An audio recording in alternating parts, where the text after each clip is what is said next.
You can feel it in the way a thought separates from the ocean and starts acting like a wave with a name, not because it is truly separate, but because it is beginning to carry responsibility. That is the first vibration of I am, not the ego version that needs attention, not the social version that needs agreement, but the original ignition that makes a single point inside unity capable of bearing its own orientation without collapsing back into the whole. Monadic architects are the ones who midwife that ignition. They do not create a personality. They do not create a story. They create a boundary that can hold awareness without turning it into isolation. And they create a center that can say, I am, without turning it into war. People talk about oneness like it is the goal. But oneness by itself is not a completed state. Pure unity cannot learn anything about itself, unless it produces a vantage point within itself that can register difference without forgetting origin. So the monadic function emerges as a kind of sacred paradox. To become a self without leaving the whole. That is why monadic architects are not spiritual teachers in the comforting sense. They are structural.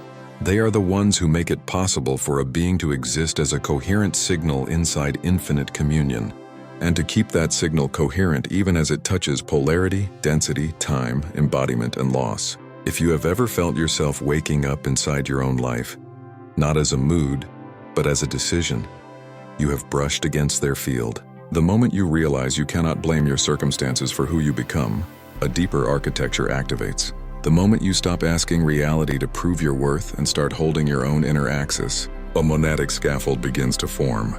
This is not self-improvement. It is not confidence. It is the ancient act of becoming a center that can host consequence.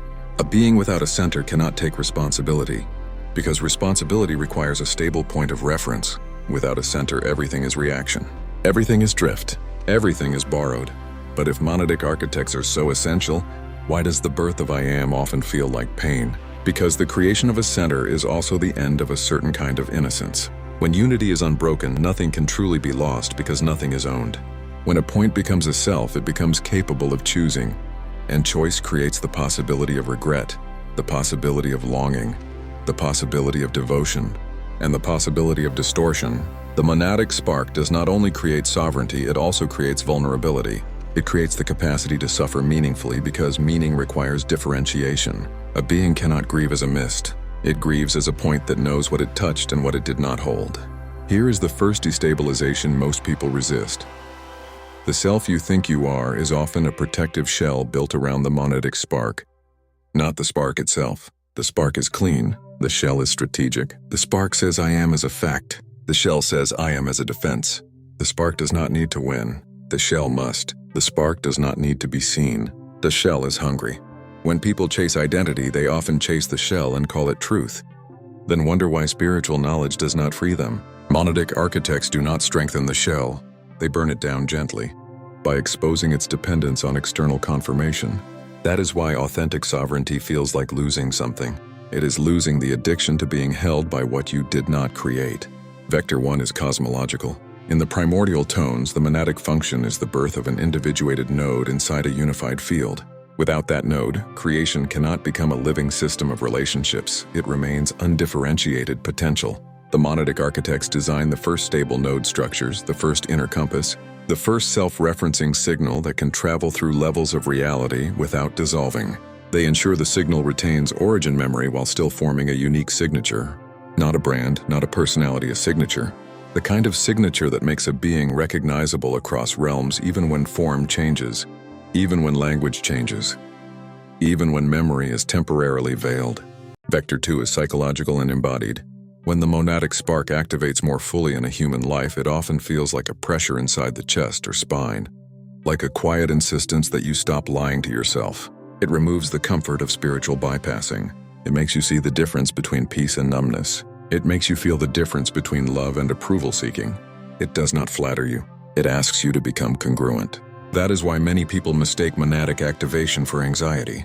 The system is reorganizing around an inner axis, and anything that was held together by pleasing, performing, or avoiding begins to wobble. If your life was built around external reference points, the birth of I am feels like an earthquake because it is relocating the center. Vector 3 is relational.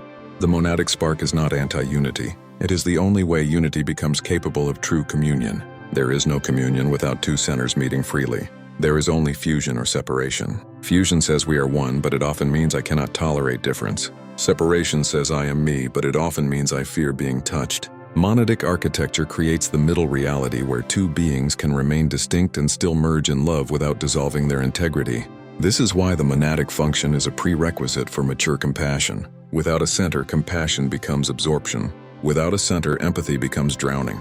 Without a center, love becomes hunger. Most spiritual language makes I am sound like a mantra, but in the primordial sense, it is an engineering milestone. It is the moment Source becomes capable of saying, I exist as this, without needing to deny anything else. It is a stabilizing statement, but it is not stability in the comfortable sense. It is stability that increases accountability. Once the monadic spark is alive, you cannot pretend you are helpless in the same way. You can still be wounded. You can still be afraid. You can still be confused. But you cannot unsee your own agency. The monadic spark is the end of spiritual childhood. So why do people resist it? Because it removes a hidden bargaining chip. Many people use oneness as a way to avoid the burden of selfhood. They speak about unity while remaining uncommitted to a real inner axis. They stay diffuse because diffusion feels safe. If there is no center, there is no target.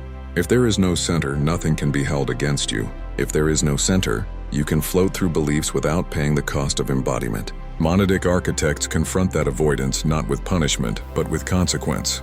They bring the field into contact with the fact that you are here to become a living point of source, not a spectator of spiritual concepts. And this is where the story gets sharper. The monadic spark is not granted only to the noble or the enlightened. It is given to every being that will eventually cross into true creative responsibility. That means the spark can be used in distortion. A center can become a prison if it forgets its origin. A center can become a weapon if it believes it must dominate to exist. The same architecture that makes sovereignty possible also makes tyranny possible. That is the cost of individuation. Unity does not produce monsters. Individuation does when it loses memory of the whole. So monadic architects do not only ignite I am, they encode a subtle origin tether, a quiet remembrance that the center is real but not ultimate, that selfhood is meaningful but not separate, that sovereignty is sacred only when it remains coherent with source. This is why the monadic path often includes solitude, not because isolation is holy, but because a center must be tested in the absence of applause. If your I am only holds when someone agrees with you, it is not I am. It is a reflected identity. Monadic architecture forms in the unseen places, in the moments where nobody rescues you from your own choices, in the moments where you sit with the consequence of your own patterns and refuse to escape through blame. In those moments, something ancient strengthens. Not your personality, your axis. Not your image, your coherence. The second destabilization begins to appear even now, and it will bother the part of you that wants a clean spiritual narrative. The birth of I am does not automatically make you good. It makes you responsible. It does not automatically make you wise. It makes you capable of power, and power without integration exposes what was hidden. Many people want spiritual awakening to be a soft ascent into light. But monadic activation often drags the shadow into visibility because the system is now strong enough to hold the truth. If you can finally endure seeing yourself clearly, it is because a monadic structure has formed that can contain the heat of honesty without collapsing into self-hatred. So when you feel your life tightening, when you feel the field removing your excuses, when you feel love demanding integrity instead of performance, you are not being punished. You are being constructed. You are being given a center. You are being taught the difference between unity as an idea and unity as a lived coherence. And there is still a question that stays unresolved on purpose, because it has to, if this is real. If the monadic spark is the birth of I am within unity, what happens when that I am begins to believe it is the source of itself? And how do you recognize the exact moment sovereignty turns into separation without noticing? The first lie that forms around the monadic spark is not that you are separate. The first lie is that your center is automatically true. Part of you heard I am and assumed it was a clean signal, assumed it meant sovereignty, assumed it meant alignment, and that assumption can make you spiritually careless. Because there is a way to build something that feels like a center while it is actually a coping mechanism with a throne. There is a way to sound like I am while you are really saying do not touch me. There is a way to call it identity while it is a barricade. And the more refined your language becomes, the easier it is to mistake the barricade for the spark. Monadic architecture is supposed to create a point that can hold awareness without becoming isolation. But the human system can counterfeit that point. Trauma can produce a false center that looks stable because it refuses intimacy. Pride can produce a false center that looks sovereign because it refuses correction. Spiritual knowledge can produce a false center that looks awakened because it refuses vulnerability. You can build an axis out of refusal and call it coherence, and for a while it works because it stops the bleeding. The problem is that it also stops the circulation, and eventually the being that calls itself sovereign becomes brittle, reactive, and hungry for control. If part 1 allowed you to feel that the birth of I am is liberation, here is the first destabilization. The birth of I am is also the birth of the most sophisticated illusion you will ever meet, because it is born inside you and speaks in your voice. The self does not only become a center that hosts consequence, it also becomes a center that can rationalize consequence away. The monadic spark does not automatically defeat distortion. It gives distortion a handle. It gives it a name. It gives it a narrative that can sound like wisdom. That is why some of the most confident people are not anchored, they are defended. That is why some of the most spiritual people are not sovereign, they are rehearsed. Vector 1 is cosmological again, but sharper. When unity expresses a node, it does not only create a being, it creates a new kind of leverage inside creation. A node can generate reality. A node can bend probability. A node can attract circumstances that match its tone. The monadic function is the point where consciousness becomes architected force, not just awareness. That means every monadic ignition carries a risk that cannot be removed. A being can learn to shape the field before it learns to love the field. A being can learn to command before it learns to listen. And because the node is real, the command works, which is exactly why the distortion becomes convincing. So the monadic architects are not merely midwives of individuality.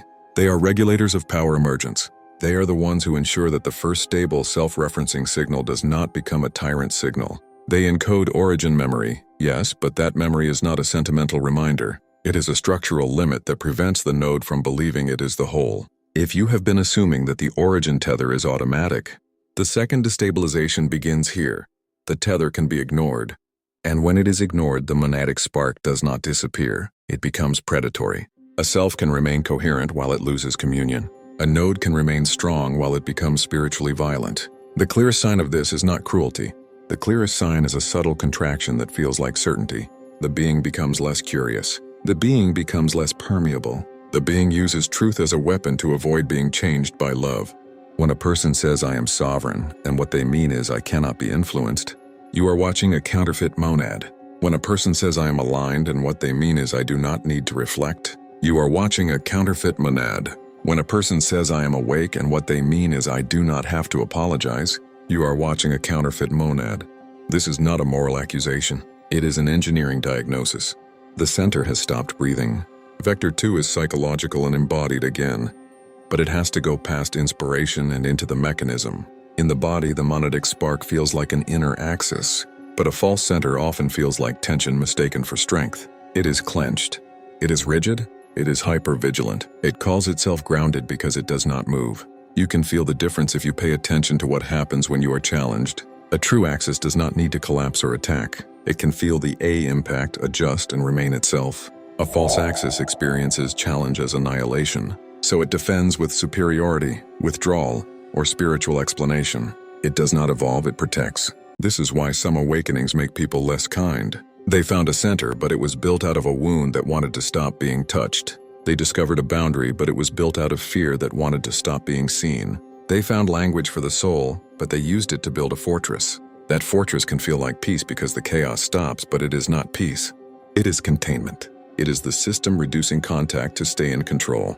When you meet someone who seems calm but cannot be wrong, you are witnessing a counterfeit monad. When you meet someone who seems wise but cannot be moved, you are witnessing a counterfeit monad. Now the core question returns, and it has teeth. How do you recognize the moment sovereignty turns into separation without noticing? The answer is not in your beliefs. The answer is in your relationship to influence. Sovereignty is the capacity to be influenced without being possessed. Separation is the refusal of influence, so you never have to risk transformation.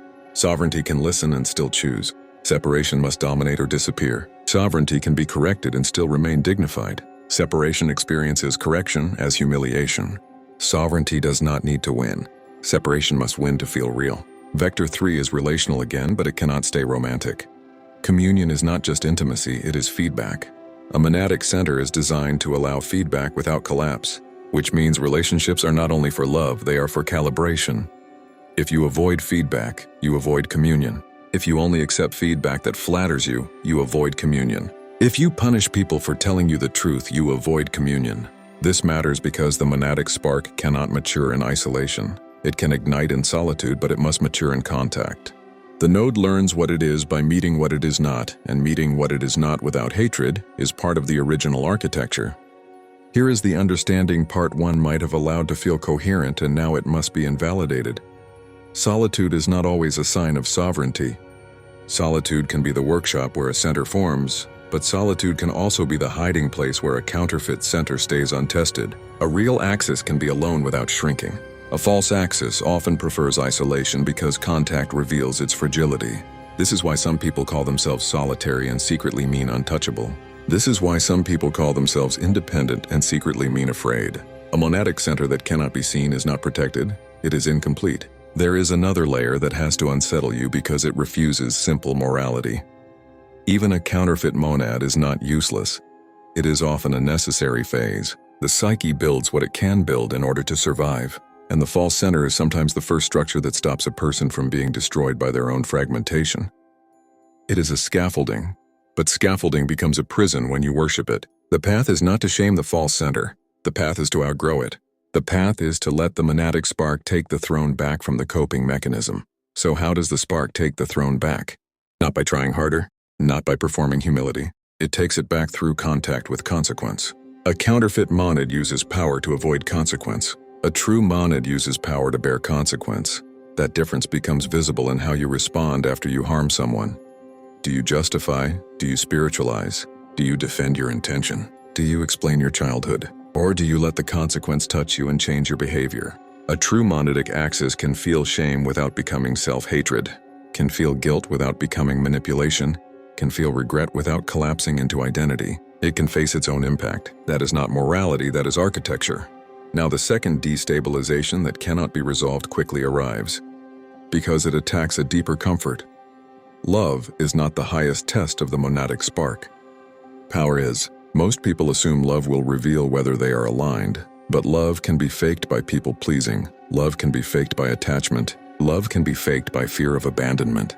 Power cannot be faked for long because power amplifies what is hidden. When you gain influence, when you gain money, when you gain attention, when you gain authority, when you gain spiritual certainty, the false center expands. It becomes louder. It becomes more convincing. If you have not built origin tether integrity, the monadic spark becomes a sun that burns everything near it. So monadic architects are not only birthing I am, they are installing a kind of inner governor that keeps I am from becoming I alone. But again, that governor is not felt as comfort. It is felt as friction. It is felt as an interruption of your desire to control. It is felt as a check inside you that says you are about to turn your clarity into domination. It is felt as a hesitation before you weaponize your insight. If you have been chasing spiritual certainty, you might have been overriding that governor. If you have been chasing influence, you might have been bribing that governor. If you have been chasing freedom, you might have been using freedom to avoid accountability. And now we return to the living reality inside your day-to-day life. Because this is where the architecture either matures or decays. Every time you say I know and you stop listening, the false center grows. Every time you say I feel and you refuse responsibility, the false center grows. Every time you say boundaries and you mean punishment, the false center grows. Every time you say alignment and you mean comfort, the false center grows. The monadic spark does not ask you to be perfect. It asks you to be permeable. It asks you to keep the origin tether alive by staying in relationship with truth, especially when truth costs you pride. This is the paradox that refuses quick resolution. A true monadic center is both unshakable and easily changed. Unshakable in identity, easily changed in expression. It can be corrected without losing itself. It can evolve without calling evolution betrayal. It can release control without calling release weakness. It can allow love to rewrite it without calling rewriting annihilation. That is why mature sovereignty often looks softer than people expect. It has less performative strength. It has less aggressive certainty. It has more listening. It has more humility, not as a posture, but as a functional openness to reality. If you want a practical diagnostic without spiritual theatrics, watch what happens in you right before you defend. There is a micro moment where you feel threatened. In that micro moment, the false center reaches for control. The true center reaches for contact. Control says I must secure myself. Contact says I can stay here and still remain myself. The entire monadic path is hidden inside that micro moment. That is where the birth of I Am either becomes a living bridge back to unity, or becomes the beginning of a private empire that slowly starves the soul. And the final pressure that remains unresolved on purpose is this. If the monadic spark can be counterfeited, if the origin tether can be ignored, and if power reveals what love can hide, then the real question is not how to become sovereign. The real question is what you are willing to lose in order to remain in communion while holding power, because the cost of true monadic maturity is the death of the identity that needs to be right in order to be real. If this transmission resonated, the spiral continues. You did not arrive here by chance, and you do not leave unchanged. More teachings are unfolding across the Haret library, each one meeting you where you are, not where you think you should be. Follow resonance. The next threshold is already listening.